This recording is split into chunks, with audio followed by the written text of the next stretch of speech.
Hi everyone, welcome to the Hora Sostenible podcast. I am Rodolfo Osorio. I am a certified public accountant and a proud member of the Duwamish Valley Sustainability Association, better known as DVSA. Today podcast will be focused on the Duwamish Value Action Plan, collaboration between community organizations. Talking a little bit about undocumented community in the South Park area, as well as safety.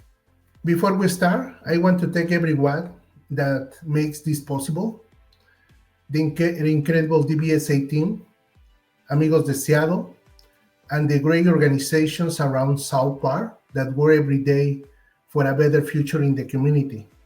We also thank you for your participation, as well as the Washington State Department of Health, the Seattle Office of Sustainability, and Seattle Neighborhoods. Because we know that without the support, this podcast will not be possible. DVSA, as maybe you have heard in previous podcasts, focus on ensuring that the priorities of the communities most affected for racial inequalities and health disparities are basically uh, understand, and we can hear the voices of the community, and we try to correct the situations related to disparities to improve the lives of everybody living in South Park.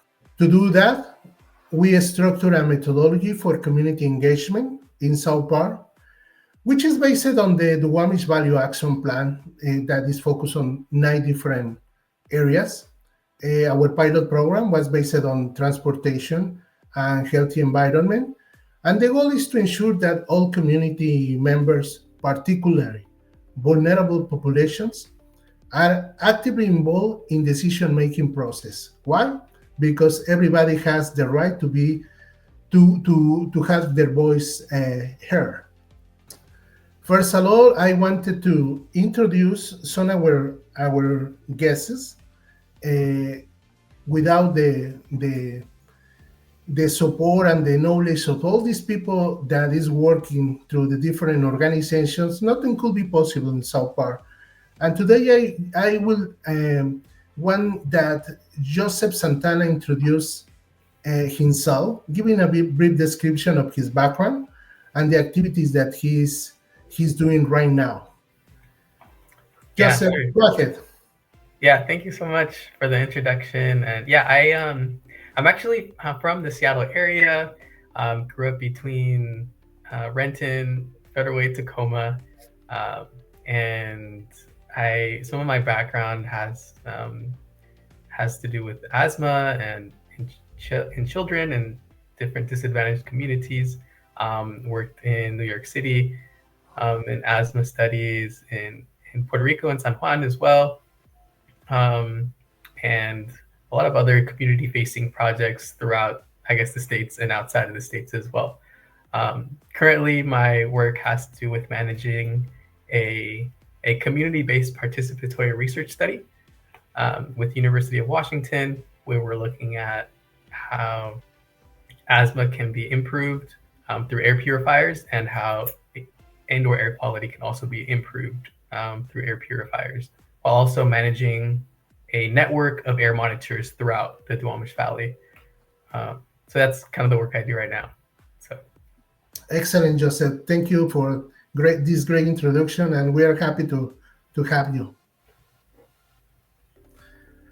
I also want to mention that we have the opportunity to hear Lupine Miller. She's a wonderful woman that handles the library at South Park, and I would like for her to give us a brief introduction of her background and all the activities that she's related. She's a great host on the our in our South Park library. Hi, thanks for having me. Again, my name is Lupine Miller, and I have been the supervising librarian at the South Park Branch for 13 years. I've worked with the library for 19 and a half years. And I do a lot of things, many things. I manage the branch, but I also do outreach and help plan programs, help support community-based programs, doing all kinds of outreach, and also making sure that our building is welcoming and available for folks in the community to use. Excellent presentation, Lupine. Thank you so much. We are waiting for one of our guests, which is Gerald Miller, who works in the South Park Public Safety as a coordinator. He's very passionate advocate for under-resourced communities, and we hope that we can join us in a few minutes. So let's go right to the topics, the Duwamish Value Action Plan. And I have some questions that I would like to ask Joseph, and maybe he can give us his experiences, his knowledge about the following questions. So Joseph, for your experience, what have been the most significant accomplishments on the Duwamish Value Action Plan in South Park so far?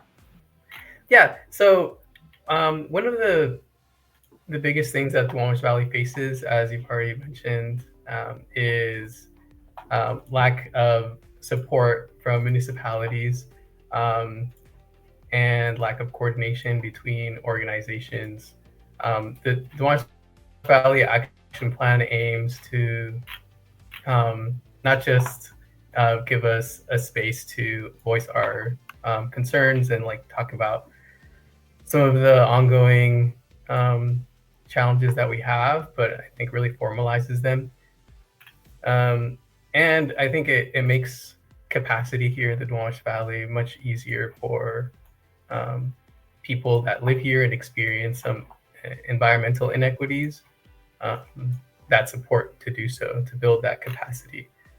So I guess I just want to briefly start with that. No, excellent reflection, Joseph. I agree. In DVSA, we also noticed that this is a great plan, and that's what we implemented the community engagement methodology. So to close the gap between the Duwamish Value Action Plan and basically the community, so they can have a really voice in what they are really need. So excellent reflection, Joseph. So Lupine, if you're so kind, I would like to ask you this question. In your position as head of the library, how accessible is information about the Duwamish Value Action Plan to residents, especially those who doesn't speak English or are undocumented? What can you tell us about that, Lupine? Sorry, Lupine, your microphone. How long have I been doing this that I can't remember the mute button? So sorry. That's a very good question. I know that the action plan is available online and it's available in different languages, but we do have hard copies of it at the library because many of us prefer to read on paper. It's a little easier, especially if you're trying to read it on your phone or something like that. And I think the main issue with access is just people knowing where to find it and where to get to it. So I think it is accessible. It's just making sure people know how to access it, and making sure that we have copies of it available and make sure that we let people know where to find it and how to get through it and who to ask if they have questions and that sort of thing. Excellent. Thanks, Lupine. Now we would like that Joseph and Lupine give us her perspective about collaboration between community organizations in South Park. Do you want me to start? I would like your opinion, Lupine, and that will be a topic that I think that you can contribute a lot because you know exactly how organizations are interconnected on South Park. So please go ahead.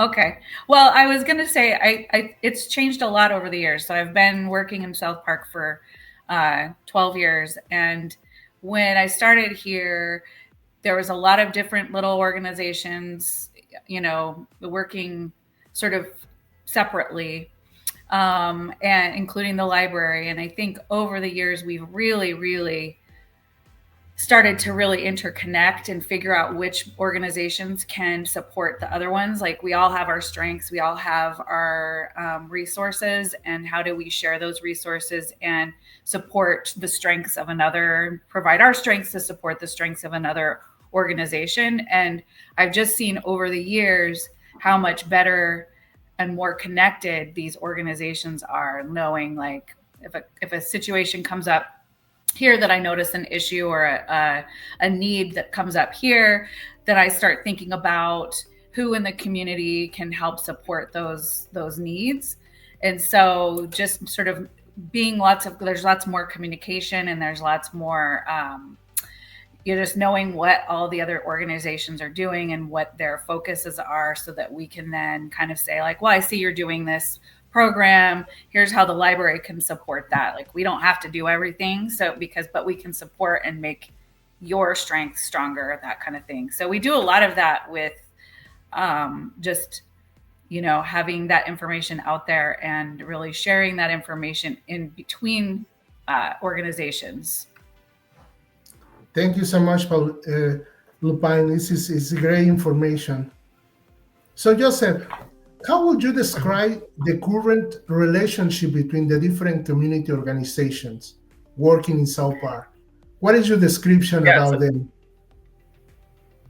I really love this question because although I would say I'm new to this Duwamish Valley, I guess, collaboration, it's interesting seeing how Duwamish Valley has built what Lupine has described into something that allows for synergy, that allows us to recognize what we're doing, and not, duplicate efforts, as someone has, I don't know if Lupine already mentioned that, but I think it's very easy for organizations that are just miles away or work in the same area to just not even be aware of each other. I think that's true in many places, and that I think happens all the time. That happens in throughout the government. I think that happens throughout school. I don't know, any really social, any social type of organization. I feel like there's a tendency to just not look outside of yourself and not look outside of your organization.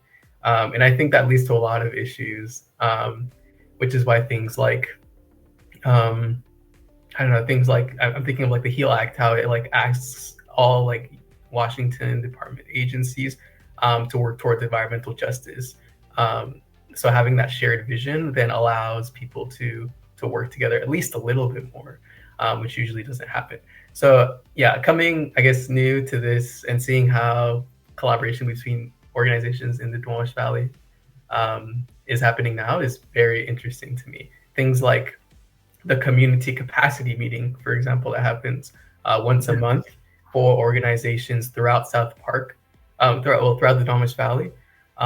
That's a great example of, committing to knowing what we're doing here in the Valley, and committing to also just being a part of each other's efforts, while not, doing work that's already being done, and understanding where we can work together positively because I think there's obviously this idea of just because you sum up all parts of something, you don't get, I don't think you get the same outcome when you sum the parts of all organizations. I think you get something much larger, I think, by working together. Excellent. Again, community capacity is a good example of that, but there's others as well. So excellent. But Lupine, what do you think is needed to build a stronger coordination among South Park organizations? What is your perspective on that? What do you think is needed? Lupine. Well, I think we've talked about this before, but I think, we're all sort of planning our different programs or our different projects and that kind of thing. And it's sort of a centralized place for all of us to know this is coming up, this program's coming up, this would be good, this would work for, make sure we're not planning things on the same day, that kind of stuff. Exactly. Because there's a lot of big community events that, a lot of the organizations are a part of. And so knowing when those are, so then we can plan how we're going to participate or support it. But also from a library perspective, it's really good when folks come up to us and they're like, where do I find the nearest ESL class in South Park?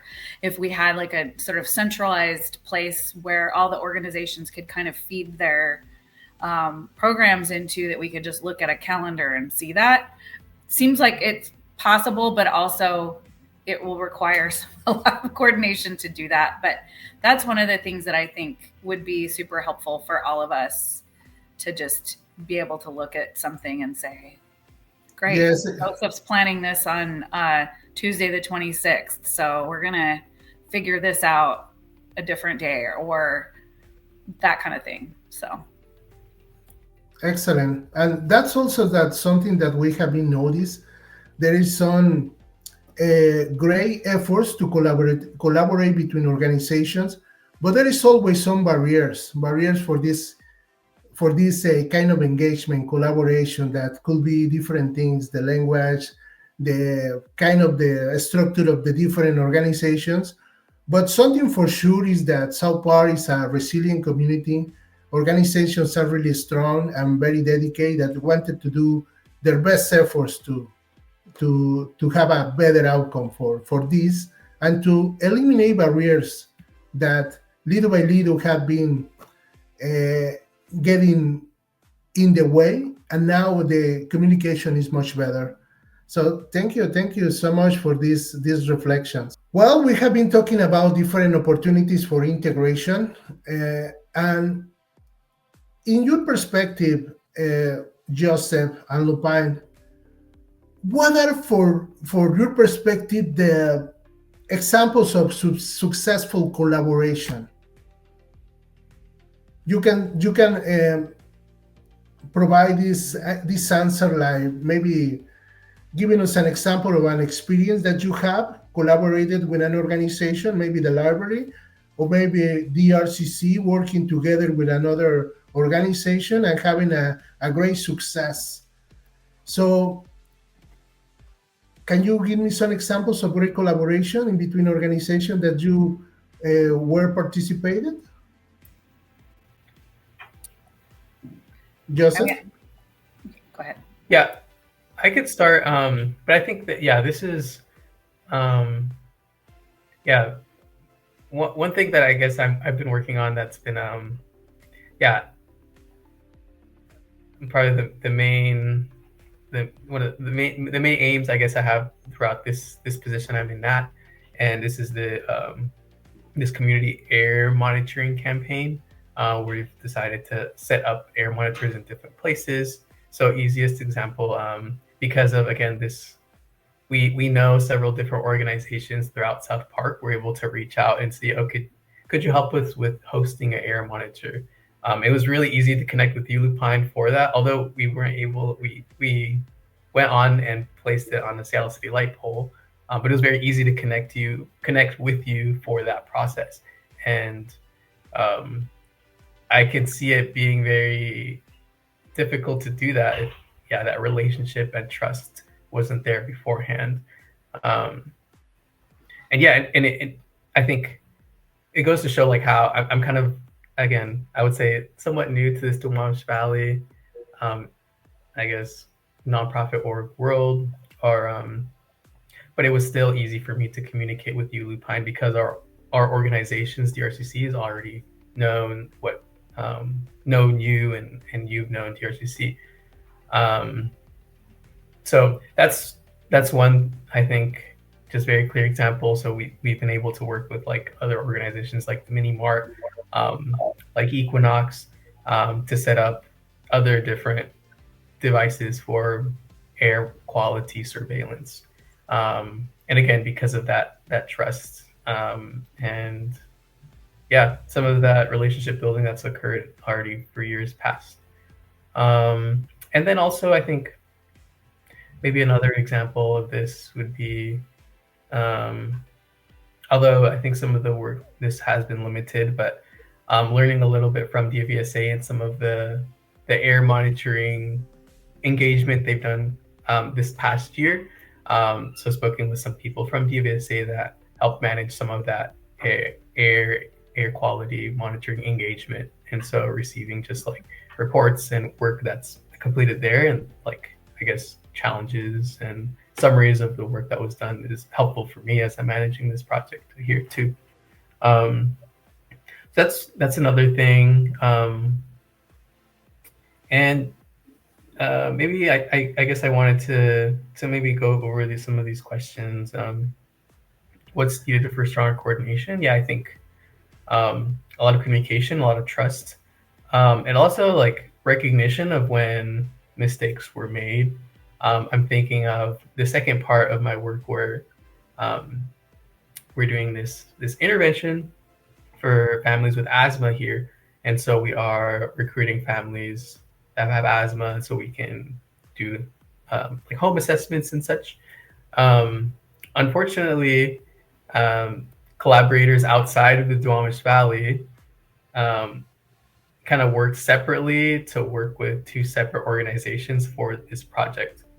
So University of Washington had two different separate studies, and without our knowledge, reached out to different organizations here in South Park to do this project.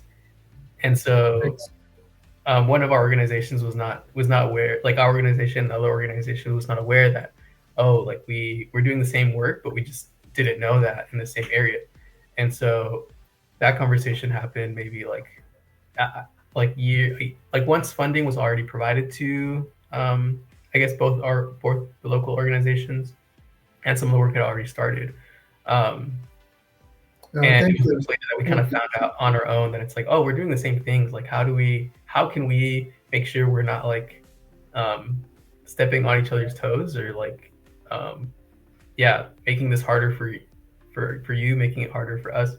And so a lot of that conversation happened because there was trust and like recognition that, okay, like, yeah, it's honestly like it's none of our faults, but that we didn't understand how to kind of distribute some of this work.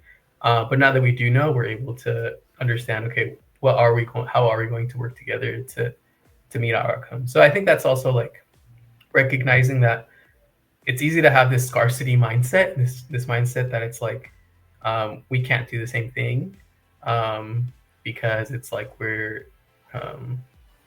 not enough work to share, and I don't think that's true. I think, again, if we are doing very similar work, like we can work together to do it even better. No, excellent, Joseph. Thank you so much. And let's. I would like to advance to the other topic, and I would like to Lupine go next. Obviously, we have a vision for the future in what we expect, what is possible if we work together, what makes collaboration fair and effective. It's first step to building a strong partnerships, and all this is great information.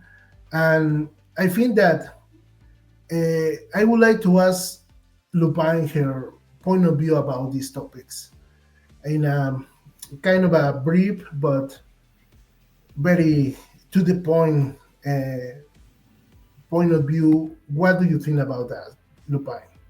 Well, I mean, I think the possibilities of uniting together and all working together just means that we're stronger and we have more capacity to do the things. I mean, there's a lot of challenges ahead of us, right? So we can't do it alone, and just having a group mindset, a community mindset really is going to be the key to everything. I think it's important to listen. It's important, as Joseph pointed out, which is really wonderful, is the being able to make mistakes and come back from that, and having those trusting relationships with each other so that we know that we're able to kind of talk through it and move on and correct and make things, improve things. I mean, nothing's ever going to be perfect. And so it's important that we acknowledge that and are able to correct any harm or mitigate any harm that's done. But I think that it's really important to listen to everybody, not just the dominant voices. And I mean, to answer the first steps to building strong partnerships, I think it's a lot of listening and a lot of showing up, and really just paying attention. Like, one of the things I always do is I'm listening to what people are asking for, what people are saying are the challenges, and then how do we kind of go through and find ways to help with those sorts of things. But if we're all united and we're all kind of on the same page, at least towards a common goal, then we have a lot more power behind us and a lot more effectiveness. Exactly, Lupine. Thank you so much. Well, now I have the opportunity to get one of our distinguished guests, Gerald Miller, and I would like to Gerald to introduce himself and explain a little bit about his background and also the wonderful work that he's doing in different areas, not only in South Park but all around Seattle. Go ahead, Oh, Gerald. thank you for having me. My name is Gerard Miller. I work for Seattle Neighborhood Group. I am the public safety coordinator for South Park. Our job at SNG is mainly around community education and community organizing for crime prevention and public safety.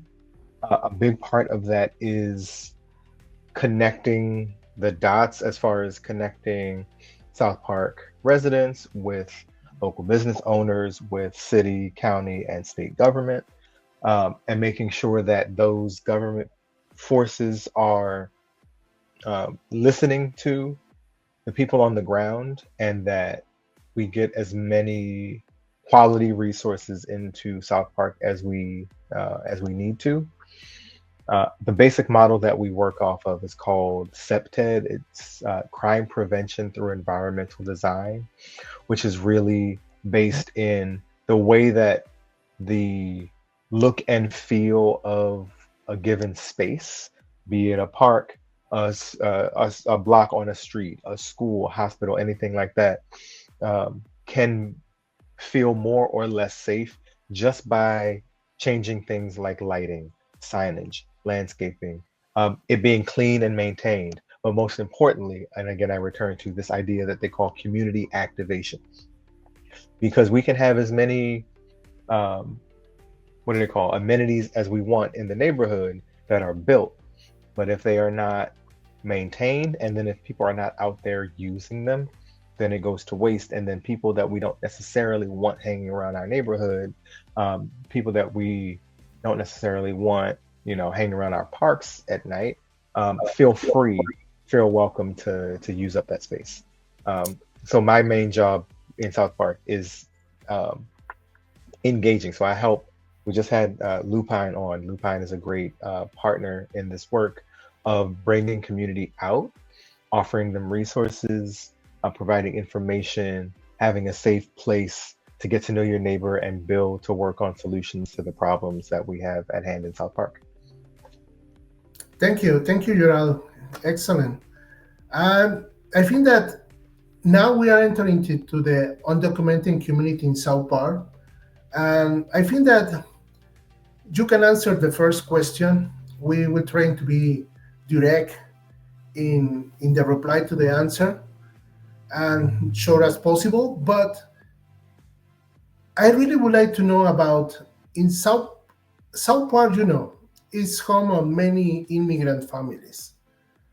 So, from your perspective, Gerald, what are the main challenges undocumented residents face here in South Park under this current environment and government?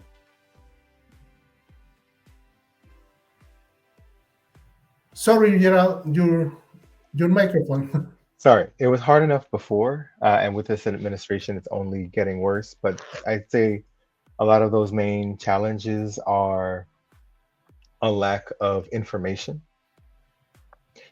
So I'd say a lack of resources first. So do people have access to resources? Are the things that people need around them in a way that they can get to them is one. Two is, do you have information? Because the resource could be sitting there. We do have resources in the library. For instance, Lupine has been wonderful about providing all the information about city, county, and state resources in the library. But if you don't go there, then you won't know. And so you won't have access. So it's the information, it's the resources themselves, is the information about those resources. I think a big thing, obviously, and especially when we're talking about immigrant communities, whether folks have documents or not, is this fear of institutions. Because even if everything were above board, right? Even if you have your documents, you have what you need.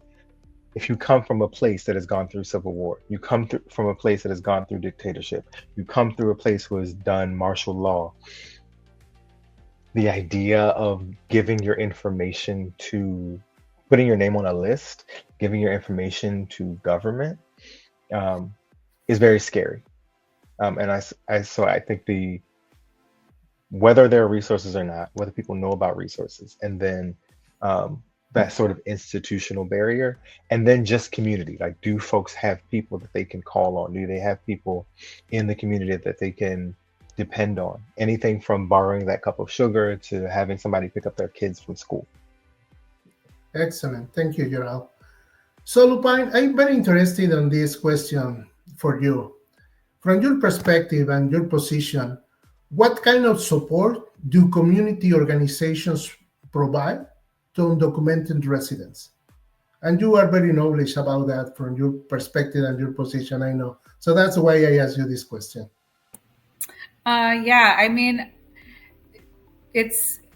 we're in different times right now, and I think it's really, we're sort of navigating as things sort of shift and change underneath us. But from what I have seen just in the South Park area is just a lot of, one, providing information. So we've had some meetups with folks to ask questions, and like the last safety meeting, that was a big topic of conversation with the SPD. And from the library, we're all about information. We're your spot. But as Gerard pointed out, if you're not coming to the library, you don't know that the library is a place that you can do that. That provides a barrier. And that is always one of our goals as a library, and why we go out into the community, is to kind of make sure that people know that the library is a place that you can come get information. We don't ask for any identity. All we want to know is how to get our books back. So really that's all we want to know. We're not going to ask you for your documents. We're not going to ask you for a social security number or anything like that. And so making sure that folks know that, and that we also have a very strong privacy policy about what information that we have even available. So that's also what we want to make sure that folks know. But I've also seen like what other organizations have done. We like helping them get paperwork available just in case if they are separated from their families, that their kids have somebody to take care of them. So getting parenting plans put into place, family plans, making sure that they have somebody they can call, making sure they know the number to the WISN or whatever immigration, making sure that they know what different documents look like, making sure they have the red card so that they can use that if they're ever stopped. And so it's just a lot of really information sharing and support. And I mean, I think it's a scary time for everybody, but especially for folks who have come here from other countries, either their families or they themselves. I mean, there's no guarantees at this point. So we're just trying to make sure everybody has as much information as possible to protect themselves and their community. Thanks, Lupine. Joseph, as a member of the RCC, what is your opinion? How does fear of deportation or discrimination affect participation in local events, services, and decision-making on the community? What can you tell us, Joseph? I think that's true for some of our like asthma work with families, being more careful about like who are you, like what type of information do you need from me for this asthma to sign up to this asthma project, like And so, yeah, people I think are much this fear makes people depend much more only on people they trust, and um, more aware of who they're getting into contact with. Um, so yeah, I think services that we offer, yeah, for sure, people are being much more careful about what they're accepting, where they're going, what information they're giving, and and that makes sense. Yeah, I think that's that. Why not be extra cautious when the whole world is telling you to be cautious?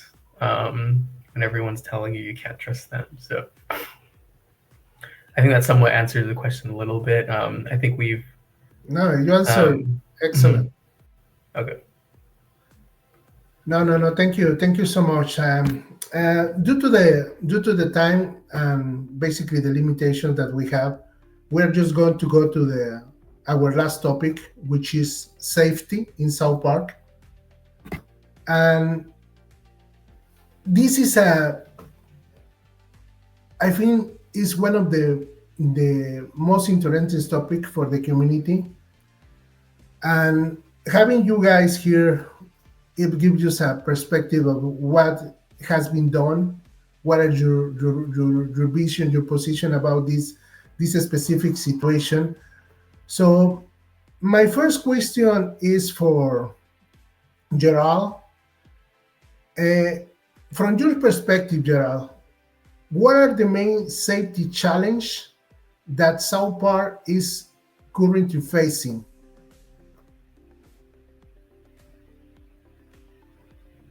We have two major ones, uh, which are the national/international issue of ICE, La Migra, the threat of folks coming in and disrupting the lives of our community members, deporting people, all of that. That's main concern, I think.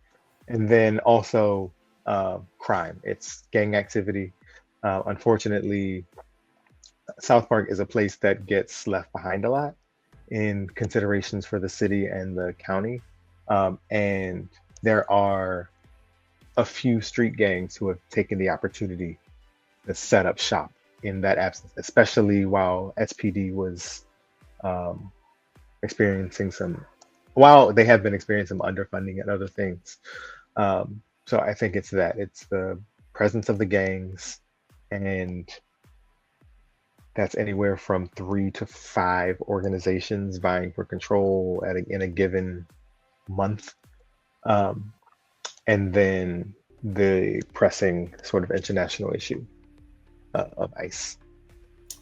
Thanks, Gerald. Lupine, I have a combination of two questions for you, and I would like your perspective in this. Let me first tell you the questions, and then you can answer this. Uh, the first question is: how does the presence or lack of public resources like lighting, say parks, and youth centers impacts people in the sense of safety? And I would like that also you consider these questions. Are the voices of youth, women, and immigrants being included in the conversations of safety in South Park and the organizations? Can you repeat the second question really quick? Yes, the second question is: are the voices of youth, women, and immigrants being included in the conversations around safety between the Okay, city? got it. So I think the lack of public spaces and public resources that are safe is a huge issue. I mean, with the community center being closed, um, and having a place where people can gather in a without having to buy anything or do anything, just being able to be present. That those kinds of things are really important. And so these third places, parks, community centers, libraries, and especially for youth, not having a place like that lots of bad things can happen. So this having and then because the community center is closed currently, there's some youth programs at Concord, which is up the hill, which is great. Like, love it. But it is also like a real trek, and there's no bus access. So there's barriers to that. And the library is only open so many days a week, and you can't play basketball here. So, so trying to provide those spaces and provide those opportunities so that people can gather in a safe environment are really important and can really impact what kinds of things people are doing and how safe it is in general. And having people outside is really important for safety too, because you just having people be around, your neighbors out. And so having those opportunities to meet your neighbors, know your neighbors, be in community with your neighbors, and feeling comfortable being outside can make all the difference in what goes on in your community. To answer your second question, if the voices of women, youth, and immigrants are included in these conversations, I mean, they definitely should be, because I think we talk about youth a lot, definitely, because that is what we see and what we really want to make sure that youth have opportunities and have safe places to just be and play and work. But I think also thinking about women and people and immigrants being safe on the street, there is that threat of feeling like you're going to be whisked off the street. Or for women, there's a whole other layer of awareness that you have to be as a female presenting person walking down the street. So I think whether their voices are included, I think they always are in general, but I think we could definitely be bringing more of their experiences and voices in. Thank you. Gerald and also Joseph, please go ahead with your thoughts thinking about this. Go ahead, I was going to say, as far as whether the voices are being considered, I think in South Park, like the conversations that are happening in South Park, women, youth, and immigrant voices are sort of at the forefront. We're all thinking about it. We're all talking about it all the time. It's whether that happens on the city level, whether that happens on the county level. So we as organizations, SNG, DRCC, the library, Via Comunitaria, Cultivate South Park, are all, DVSA, are all talking about and focusing on our youth, on our women and women presenting people, and our elders and our immigrant communities. And so we can only do for ourselves. And I think, and correct me if I'm wrong, Lupine, the conversation that we've had repeatedly as a neighborhood is, how do we take care of ourselves while we wait for the city and county to figure out what they're going to do, quote unquote, for us. Well, that's where that how do our community organizations work together, what's possible when we all work together, is that we are all not waiting for all the policies to get built up for us, but how do we do stuff right now as that's being built? Exactly. So we lost the community center, yes, but the library has stepped up with programming across age ranges. DRCC has the Duwamish Valley Youth Corps and their cadet program, which are folks who have had experience in the regular DVYC and then are coming into leadership positions. Cultivate South Park has preschool childcare.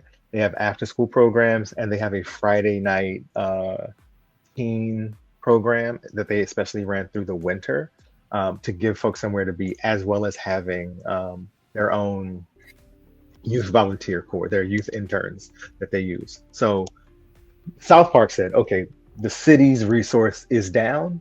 As organizations, we are going to step up and provide things for folks.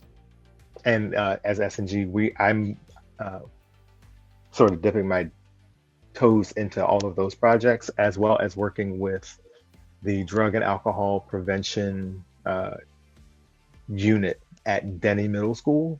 And we run a skate club for the Denny Middle School kids every Friday afternoon at Southgate. So they get bussed up, and a lot of the Denny kids come from South Park. So we're able to keep them involved. In fact, I've had 3 of the kids who've been involved either in DRCC's work or in Cultivate's work now coming to Skate Club.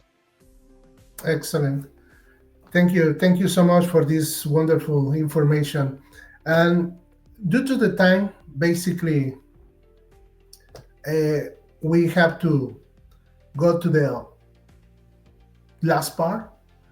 And for that, I will wanted to give you the opportunity for each one of you, starting for Joseph, to answer 3 different questions but each question is going to be for every one of you, and then go to the next one, and we go to the next question, but in a maximum of 1 minute and a half, 2 minutes. So the question for you, Joseph, Gerald, and Lupine, starting for Joseph, is what inspires you to keep working for the South Park community? Joseph, go ahead. Yeah, for me, it is the children, I guess, and youth that I work with through this asthma program. I've only really been in TV and working directly in South Park as my main job for this a little bit more than a year now, but I think educating and giving skills and really just teaching about asthma triggers to children and their parents is very rewarding for me. So thanks, Joseph. Lupine, go ahead. It's very simple. It's the people. The people of the South Park community, there's a whole range of ages, backgrounds, personalities, and it's just but it's all just, it's what keeps me motivated to come in and connect with people, help people find what they need, all of that. And just also just seeing the way that the community works together, the way the community grieves together, the way the community celebrates together is it's really magical. It's a really beautiful community. And that's what keeps me here. Excellent, Lupine. Gerald, please go ahead. It's what Lupine said. It's the people. It's from Mr. Joe playing the music and sitting in the chairs in his front yard on Cloverdale. It's the kids at the skate park. It's the folks at the senior center. It's everybody, and the way that people want to connect. Seattle can be a very isolated city where not everybody talks to each other, but people in South Park still try. People in South Park still care. When things happen, there's concern. When events are going on, people come out and will show up and want to get involved. And that heart is that heart is very motivating. Excellent, Gerald. Excellent answer. Thank you. So let's go to the next question. And Joseph, if you can answer this first, that would be great. And the question is, if you could dream big, what would be a just, safe, and thriving South Park look like in 5-10 years? If you can dream big. Yeah. Again, a lot of the work I have to do is having to do with air quality. And so, I would really like much cleaner air here in South Park. There's a lot of ways to measure that, but I think just clean air in South Park. And I guess that's what I could measure in many ways, like less PM 2.5 on a yearly basis. But I think people can tell just by their surroundings, wow, why is there 3 highways that kind of are right by our neighborhood? Also the port, like the airport, the locomotives, all the emissions from maritime, it all kind of adds up. And I think yeah, if that means electrifying, if that means removing these sources of air pollution, I think, and that would lead to clean air. I think that's what I would want. So Excellent. Lupine, please go ahead. I have so many dreams. I mean, in my mind, a just, safe, and thriving South Park would, yes, agreed. The environment, you would be able to breathe and drink the water and plant vegetables in your own soil. That there would be community spaces that were safe and open to everybody. That there was a thriving elementary school in the area that kids could go to and walk safely to and from. And that there were amenities like a affordable, really good grocery store, a bank, maybe even a post office, like things that you can just walk to and get what you need in your community, and that it would be very walkable, so people could walk to and from where they need to go. So that's my dreams. Thanks, Lupine. Gerald, please go ahead. Miller's think along similar lines. So, yeah, it would be environmental, obviously, but I think specifically moving ahead with the Reconnect South Park project.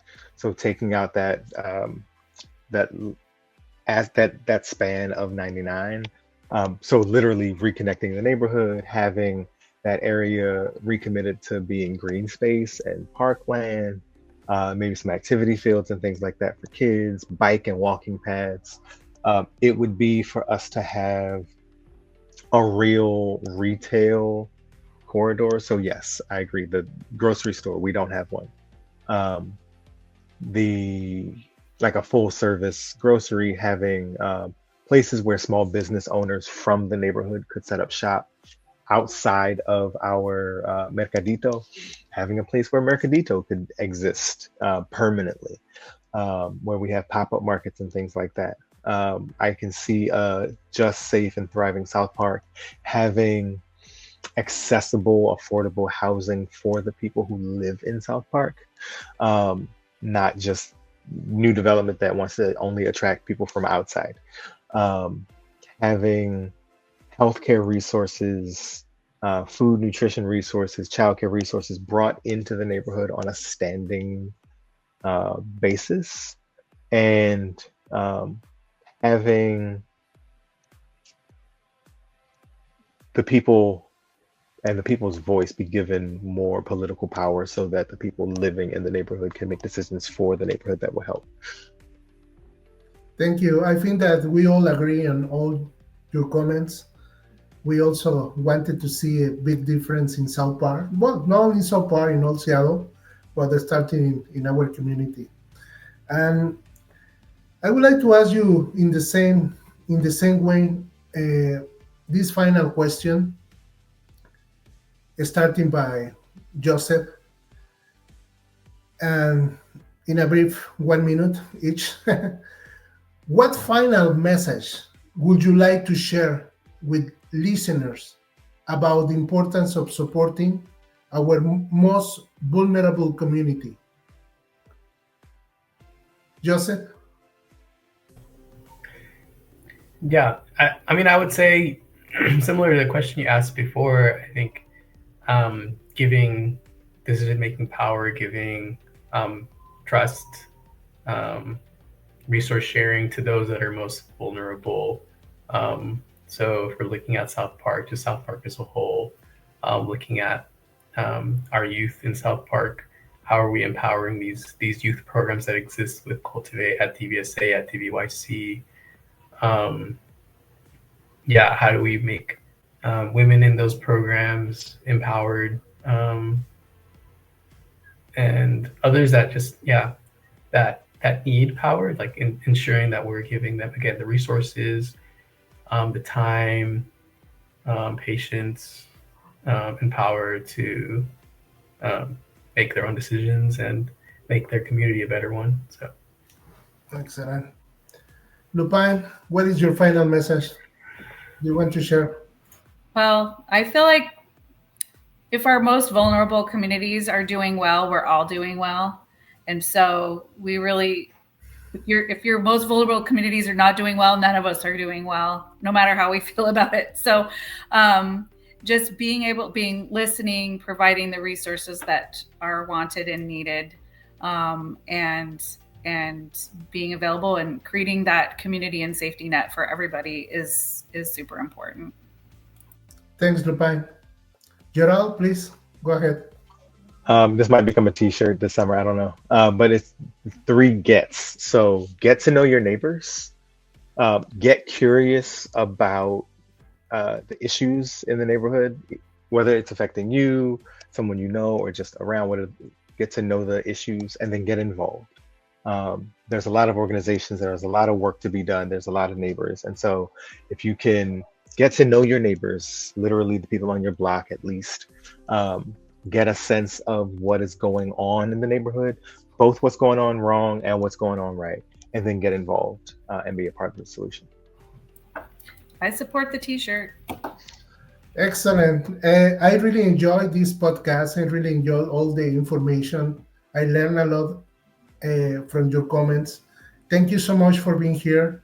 I just wanted to ask an invitation to the audience to get involved in the community engagement, to be part of the process.